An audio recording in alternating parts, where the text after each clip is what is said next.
우크라이나가 핵심 인프라들을 공격하기 시작한 거예요. 아하. 러시아가 130만 명 이상의 사상자를 가졌다. K9 자주포라고 하는 거 한국산이 제일 많이 팔리는 것 같아요. 전 세계에서. 스페인에 한 40억 달러 네. 이상의 수출이 될 것 같아가지고 네. 많이 기대가 되고 있는데 이 우크라이나 전쟁도 도대체 끝날 기미가 보이질 않아요. 벌써 5년째 접어드는데 계속 가고, 그리고 요즘에는 보니까 우크라이나가 러시아 본토를 그렇게 공격을 많이 하더라고요. 네, 맞습니다. 올해 상반기 들어서 군사적으로 제일 놀랐던 성과가 우크라이나의 반격이 상당했다라는 건데, 말씀하신 대로 그 후방 공격을 하는 게 좀 러시아로서는 아주 뼈아픈 타격이었습니다. 지금까지 우크라이나 전쟁에서 우크라이나는 러시아의 후방 지역을 공격하는 게 좀 어려웠습니다. 왜 어려웠냐면 이게 미국과 유럽이 장거리 정밀 타격 무기를 공급하면 그걸로 이제 러시아의 후방 기지를 공습해야 되는데, 미국과 유럽 국가들은 우크라이나한테 무기를 주면서도 확전을 방지하고 핵전쟁 우려가 있다면서 모스크바에 직접 폭격하나 이런 건 하지 말라 이렇게 제한 조치가 많이 있었어요. 그러다가 작년부터 미국과 유럽이 사실상 그 우크라이나에 무기 공급을 중단했습니다. 그러자 지금 이제 우크라이나는 그 국방부 장관을 새로 임명하고 드론에 대한 개혁을 함으로써 이 문제를 해결하려고 했어요. 새로운 국방부 장관이 원래 군인이 아니었습니다. 스타트업 대표였어요. 근데 스타트업 대표의 감성과 그 감각으로 우크라이나 군한테 싸고 좋은 드론을 많이 공급하고 장거리 드론을 많이 만들어야 된다. 이것들이 결실을 맺은 겁니다. 그래서 원래는 미국이나 유럽 위주는 정밀 유도 첨단 미사일 엄청 비싼 거 이런 것들로 우크라이나가 러시아 후방을 타격해야 되는데, 우크라이나에서 자체 생산한 장거리 드론들이 정밀해지고 그다음에 성능이 높아지니까 이걸로 유럽과 미국이 눈치를 안 보고 러시아 후방 지역에 있는 핵심 인프라들을 공격하기 시작한 거예요. 그래서 이게 이제 에너지 인프라 정유 시설에 대해서 지금 그 어느 정도냐면 2022년부터 2024년까지 러시아 후방을 공격한 우크라이나의 공격 횟수가 3년 동안 355회, 그 다음에 2025년에는 658회로 늘었는데, 올해는 그럼 몇 번 했냐? 올해 상반기 그냥 6월 전까지만 800회가 넘게 공습을 했다. 그래서 공습이 훨씬 더 늘어났고, 이렇기 때문에 그 러시아가 지금 그 모스크바 휘발유 공급량의 40%를 담당하는 카포트나 지구 정유소를 비롯해가지고 핵심인 에너지 인프라가 굉장히 많이 타격했어요. 뭐 거의 지금 하루에 한 번꼴로 러시아의 정유시설이 타격했다 이런 뉴스가 나왔기 때문에 최근에 러시아 입장에서는 충격적인 일이 벌어졌습니다. 러시아는 사실 그 전쟁이 오래 계속할 수 있는 이유가 에너지가 많고 원유가 나잖아요. 그래서 기름을 번 돈이 있는데, 러시아가 최근에 정제유를 인도로부터 수입하겠다는 발표를 했습니다. 러시아가 기름을 수입해요? 네, 이게 정말 놀라운 일인데, 정유시설과 이제 정제유를 만든 시설이 부족해지니까 원래 인도로부터 원유를 많이 파는데 오히려 인도로부터 기름을 사야 된다고 발표가 된 것이죠. 이 정도로 지금 러우 전쟁에서 지금 우크라이나의 정밀 타격 장거리 능력이 굉장히 올해 상반기에 성과를 발휘해가지고 그럼 우크라이나 편으로 가나? 이제 러시아가 또 지다? 이렇게 하는데, 저번 주에 또 사건이 생겼습니다. 이런 모든 것을 주도한 국방장관이 알 수 없는 이유로 지금 사임해서 우크라이나 내부에서는 걱정이 많아요. 그 벤처기업가가 네, 맞습니다. 한 그 네. 국방장관. 예. 그래서 우리나라 지금 개인적으로는 저는 이제 이순신 장군의 비유를 하긴 좀 그렇지만, 이순신 장군은 너무 엄청나고 위대한 업적을 지녔으니까 그래도 거의 권효유 장군이나 뭐 대첩을 이룬 유시민 장군님과 좀 비견할 만한 성과를 낸 사람인데, 이 사람을 우크라이나가 팽해서 후반기에도 우크라이나가 전반기에 했던 것처럼 러시아를 잘 압박하고 공격할 수 있을까? 여기 좀 의심이 좀 듭니다. 아, 그렇군요. 그런데 러시아도 우크라이나 공격을 굉장히 많이 늘리고 있던데, 근데 그냥 도시를 그냥 폭격하더라고요. 러시아는. 그래도 되는 거예요? 원래는 되지 말라는 뭐 국제법적으로 이런 것들은 뭐 무슨 탄을 쓰지 말라, 무슨 무기를 쓰지 말라 이런 것만 있는 상황인데, 러시아가 그 정보 능력이라든가 정밀 타격 능력, 그러니까 무기 자체를 만들 수 있는데 어느 표적에다 공격해야 될지 이런 것에 대한 인프라가 많이 부족하다 보니까 전쟁을 끝내는, 그러니까 우크라이나 시민들의 여론을 악화시키기 위한 목적으로 대도시에 대한 공격을 많이 합니다. 제가 이제 작년쯤에 그 다큐멘터리 제작에 참여하면서 우크라이나에 직접 갔다 오신 분들의 이야기나 이런 걸 들었는데, 대도시를 하도 많이 공급하니까 키이우, 그러니까 우크라이나 수도 키이우에서 부동산 가격이 전쟁 전과 판이하게 달라졌답니다. 펜트하우스가 아주 휴직 조각이 됐다.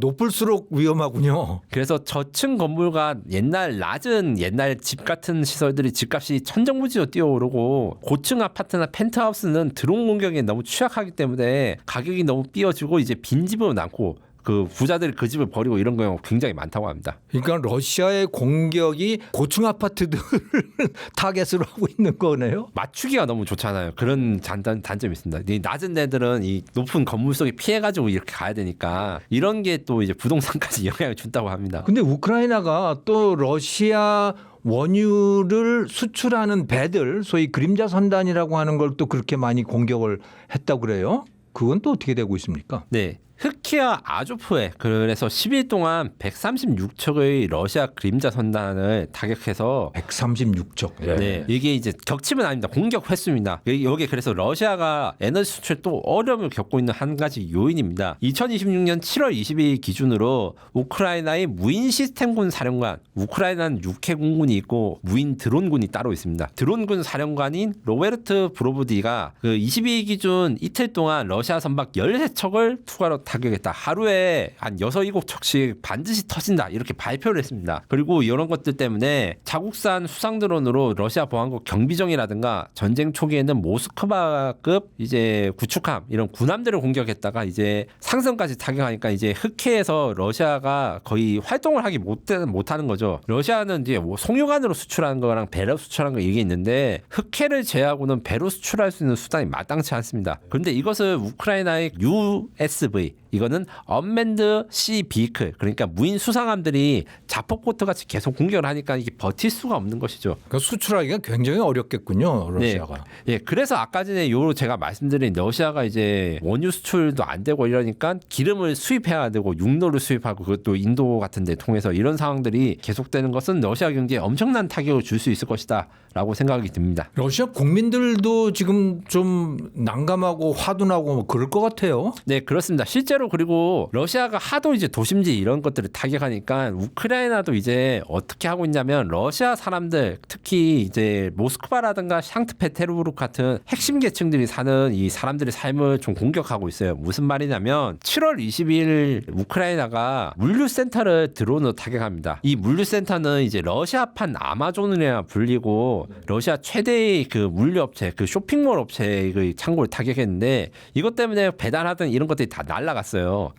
일상생활에 문제가 생기겠군요, 러시아 사람들이. 요거 참고로 요거 사장이 러시아 여성 그 대표인데 고려인이라고 합니다.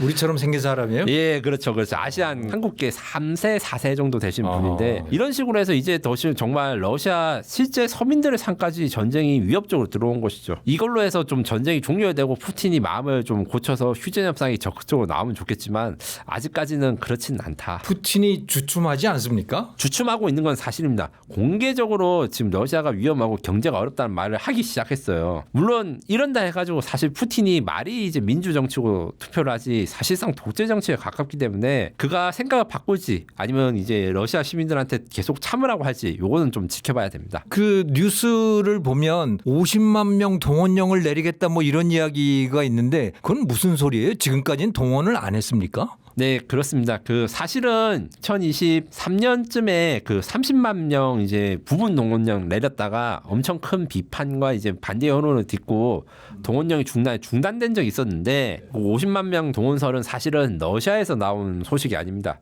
우크라이나 정보부가 자기가 정보 그 망을 돌려보니까 러시아가 대규모 징집을 동원하려고 준비하고 있다. 그래서 우크라이나에 대한 총공격을 준비하고 있다 이렇게 발표를 했는데 러시아가 일단은 우리는 그런 계획 없다 부정한 상태고 근데 사람들은 진짜 동원령을 할까 이렇게 의심을 하는 것이죠. 그 동원령이라고 하는 건 강제 동원을 말하는 거죠? 네, 맞습니다. 지금까지 러시아는 사실 우크라이나 러시아 전쟁을 전쟁이라고 안 하고 특별 군사 작전이라 하고 계약병만 전세에 보냈습니다. 그래서 징집한 병사 중에서도 러시아 우크라이나 전쟁에 투입할래라고 사인을 한 사람한테 많은 월급이라는 걸 이런 걸 주고 이제 투입을 했는데 2026년 신규 입대자 수가 2025년 같은 기간에 비해서 3분의 1로 급감했다. 그래서 이런 식으로 해서 병력을 동원한 게 한계에 다다랐다. 라고 하고 있습니다. 그러면 이제 러시아는 앞으로 전황을 뒤집어야 될 필요성이 있는데 이제 징집도 지원병도 안 나오면 징집밖에 답이 없다 라는 것이죠. 실질적으로 전쟁을 계속하려면 어쩔 수 없을 것이다라고 하는 추측을 할 수 있겠군요. 다만 그 CSIS라든가 그 아니면 이제 영국이라든가 미국의 그 군사 분석하는 전문가들이 우크라이나 러시아 전쟁에서 러시아가 130만 명 이상의 사상자를 가졌다 이렇게 추정을 하거든요. 여기서 50만 명을 더 동원한다는 건 사실은 러시아의 핵심 지역 그러니까 유럽과 가까운 상트페테르부르크나 아니면 모스크바 같은 대도시의 엘리트 남성들까지 징집을 할 수 있다. 라는 것도 포함되기 때문에 이걸 실제로 실행하면 사실상 2차 세계대전 이후 최대의 병력 동원과 징집이고 국가 기능의 마비뿐만 아니라 민심과 여론이 어떻게 갈지 예측을 할 수 없을 것 같습니다. 130만 명이 죽었다. 이거 보통 일이 아닌데 그래도 러시아가 그냥 굴러가는 거 보면 그것도 참 신기합니다. 네, 맞습니다. 예. 그런데 러시아가 한국한테 또 경고를 했어요. 뭐 나토하고 너무 친하게 지내지 말라. 한국이 나토하고 친하게 지내고 있습니까? 이게 나토 정상회의랑 관련이 있는 행동이라고 정상회의에 가서요? 해석이 됩니다. 일단 러시아 외무가 2026년 7월 16일 날 한국이 나토와 군사협력을 확대하는 것에 대해서 심각한 우려를 표명했고 여기에 이제 같이 세트로 들어간 게 뭐냐면 일본에 지금 미국이 개발한 중거리 지상발사 미사일인 타이푼이라는 시스템이 지금 배치됐는데 이 미사일을 한국에도 배치를 할 경우에는 이 대응을 할 것이다. 러시아가 대응을 한다고요? 네, 러시아가 대응을 할 것이다. 이렇게 경고를 한 상황입니다. 거기다가 나토 정상회의에서 이제 튀르키 앙카라에서 열린 나토 정상회의에서 이재명 대통령이 나토와의 협력을 강화하겠다고 선언한 상황에서 러시아는 나토가 이쪽을 사실상 적군에 가깝기 때문에 여기에 대해서 경고를 날렸다고 하는데 저는 사실 이게 좀 적반하장이라고 생각합니다. 물론 한국과 러시아는 친하게 지내면 여러 가지 이득을 볼 수 있는 게 많죠. 붙어 있는 나라고 뭐 에너지적으로 협력할 수 있으면 좋은데 문제는 러시아가 북한 손을 잡았지 않습니까? 예, 북한으로부터 이제 약 1만 명에서 15,000명 이상의 병력 동원을 받은 거여서 러시아가 북한에 굉장히 많은 경제적 지원과 군사적 지원을 한 것으로 지금 우려가 되는 상황입니다. 그래서 우리를 위협하는 북한한테 최신 무기, 그다음 기술, 에너지 이런 것들을 준 상황에서 한국만 니네들은 그런 거 하지 말라고 하는 건 약간 러시아가 자기만 생각하는 이기주의인 거 아닌가. 그리고 한국한테 뭐라 하려면 이제 북한에 대한 지원이라든가 이런 거에 대한 해명과 재발 방지 약속, 그다음에 어떻게 해야 되는지에 대한 좀 입장 표명이 좀 있어야 될 것 같습니다. 그렇겠네요. 그 말씀이 설득력이 있네요. 러시아부터 좀 조심해야지. 자, 우크라이나 러시아 얘기는 그 정도까지 하고요. 이제 우리나라 지상무기 수출하는 이야기로 좀 잠깐 넘어가겠습니다. 자, 이 K9 자주포라고 하는 거 이게 영어로 하면 하위정가 뭐 그런 거죠. 이게 한국산이 제일 많이 팔리는 것 같아요. 전 세계에서. 네, 현재 2024년 기준으로 52% 정도 전 세계 시장 점유율 52%를 이 K9 계열이 가졌다라고 제가 분석을 했는데 아마 올해 분석하면 이게 더 높아졌을 거예요. 추가적인 수분이 나와서. 근데 스페인에도 이게 넘어가고 있습니까? 네, 맞습니다. 스페인에 이제 약 120대 이상의 자주포를 생산하는 이게 금액으로는 한 40억 달러 이상의 그 수출이 될 것 같아가지고 많이 기대가 되고 있는데 약간의 논란이 있습니다. 어떤 논란인가요? 스페인 정부가 K9 자주포를 도입하는 조건으로 변속기를 비롯한 핵심 부품을 스페인산 제품을 교체하라는 요구가 있어서 이게 대해서 좀 여러분들이 갑론음악을 하고 있죠. 이 스페인의 조건을 들어줘야 되나 말아야 되나. 그게 가능한가요? 스페인이 그런 실력이 있어요? 네, 일단 계약과 내용과 스페인의 실력에 대해서 이야기를 하자면 스페인 정부는 사실은 그 스페인의 방산도 나름대로 있었다가 좀 이제 많이 밀린 상황에서 스페인이 스스로의 방위사업을 키우려고 여러 가지 계획을 하고 있습니다. 그래서 스페인이 원래 스페인산 자주포를 만들어야 되는데 그럴 이제 개발 능력과 인력이 부족하니까 스페인 최대의 방산업체 중인 하나인 인드라사가 한국의 하나에어로스페이스랑 기술 협력을 한 다음에 스페인판 K9 자주포를 만드는 걸로 지금 이미 계약이 된 거거든요. 아, 이미 계약이 돼 있습니까? 네, 맞습니다. 네. 근데 이 계약 과정 중에서 원래는 미국산 앨리슨이라는 회사에서 만든 변속기를 K9 자주포에 다는데 요거를 스페인산으로 바꾸기를 요청을 한다. 근데 이것이 이제 지금 유튜브 상에서는 뭐 갑질이다 이런 거 안 들어줘야 된다 이런 이야기들이 좀 많이 나오고 있습니다. 하긴 뭐 스페인의 입장에서는 뭐 그렇게 하고 싶겠네요. 그런데 실제로 그렇게 하면 작동이 될까요? 작동은 물론 됩니다. 어떻게 하면 되냐? 스페인이 원하는 만큼 다 우리가 만들어 줄 수 있는데 돈만 주면 돼요. 무슨 말이냐고 하면 스페인이 그런 스페인산 그 변속기를 우리 그 자주포에 넣기 위해서는 설계를 외주를 한국한테 줘야 되고 그리고 그 부품을 줘가지고 한국에서 9,600km에 달하는 주행 시험을 해야 됩니다. 거기에 대한 예산과 일정 비용을 다 지원해주면 우리는 무조건 맞춰줄 수 있습니다. 그리고 그런 거 맞춰주는 게 그렇게 잘못된 것도 아니에요. 그런 거 스페인이 자신들의 방산 능력 이런 것들 향상을 위해서 이런 걸 추가적으로 요청을 할수록 우리한테 우리가 청구해야 될 비용이 늘어나는 거예요. 매출은 한국의 입장에서 매출은 늘어나게 되는 거군요. 아유, 그럼요. 물론 이제 변속기를 원래 한국에 팔아야 되는 거를 스페인산에 가니까 변속기 만드는 업체는 솔직히 말씀드리면 아쉬운 점이 있죠. 그런데 어떤 경험이 있었냐면 우리도 이제 독일로부터 파워팩 그러니까 엔진과 변속기를 수입하다가 국산하는 과정에서 여러 가지 어려운 점이 있었고 그걸로 해서 독자지수를 가졌는데 반대로 우리는 또 남들이 만들어주는 거 하면 도와줄 수도 있고 돈만 주면 그걸로 추가적인 이익도 기대를 할 수가 있는 상황인 것이죠. 그래서 이런 상황에 대해서 이제 그 스페인에 그래서 K9 팔지 마다 이렇게 말씀하시는 분도 있는데 그건 이제 너무 째째하게 생각하는 거고 우리 추가적인 수익이나 이런 걸 기대할 수 있으니까 남들이 우리 K9을 가지고 추가적으로 뭘 하겠다. 호주도 지금 이제 K9이 아니라 AS9 헌츠맨이라고 호주판 K9 만들고 있고 루마니아나 폴란드에도 K9 공장이 있거든요. 그런 거 굉장히 좋은 겁니다.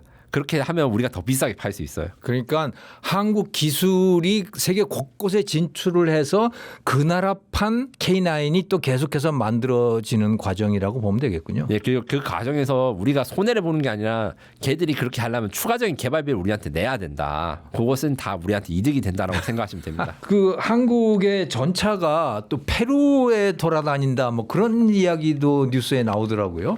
이건 또 무슨 소리예요? 페루가 7월 28일이 독립기념일입니다. 거기 맞춰가지고 K2 흑표 전차가 이제 배를 통해 가지고 배송됐다 이랬는데 아직 한국 정부, 현대로템 그다음에 페루 정부가 이것이 뭔지 공개는 안 된 상황이라서 많이 추측이 나오고 있습니다. 네. 근데 사진이 찍혔나요? 네, 맞습니다. 그 배에 싣고 가는 사진이 찍혀서 추측 기사가 나오고 있는데 저희 추측은 이제 K2 전차 공식 그 구매 계약이 임박한 시점에서 미리 보낸다. 그리고 이제 독립기념일에 맞춰가지고 한국산 K2 전차가 페루군의 퍼레이드에 등장해가지고 페루가 한국으로부터 전차를 정식으로 수입한다 이거를 공개하는 이런 자리가 있을 것으로 생각합니다. 이게 보니까 K2 전차 같은 경우에는 약 100여 대 이상이 지금 이제 페루에 좀 수출될 것으로 전망이 되고 금액 같은 경우에는 그러면 한 2조 가까이 이렇게 될 것으로 기대가 됩니다. 다만 이게 대해서 확정하게 제작사가 인정해야 이런 거 아니기 때문에 며칠만 더 기다려 보시면 페루의 독립기념 퍼레이드에 우리 K2 전차가 어떻게 등장한지 요걸 보면 좀 감이 잡히지 않을까. 그렇군요. 그런데 그 남미 국가들끼리 자기들끼리 서로 전쟁을 합니까?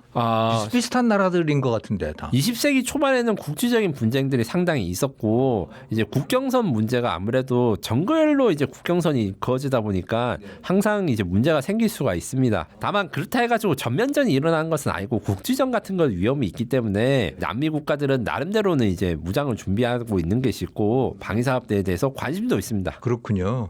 그러니까 그런데 한국산 이 지상 무기들이 거기서 상당히 이제 수요가 생겨날 수 있다. 그런 말씀이겠군요. 네, 맞습니다. 그래서 지금 페루와의 계약에 대해서 이제 한국 언론들의 보도에 따르면 그냥 수입을 한 게 아니라 페루에 이제 K2 전차 공장을 세워가지고 현지 생산하는 거 이런 논의까지 되고 있다라고 이야기가 되고 있습니다. 알겠습니다. 자, 오늘 김민석 군사 전문가님 모시고 여러 가지 이야기들 많이 청해서 들었습니다. 오늘도 아주 흥미롭고 유익한 정보 이야기 전해주셔서 감사합니다. 아유, 저도 감사합니다. 예, 여러분 시청해 주셔서 감사합니다. 또 찾아뵙겠습니다. 감사합니다.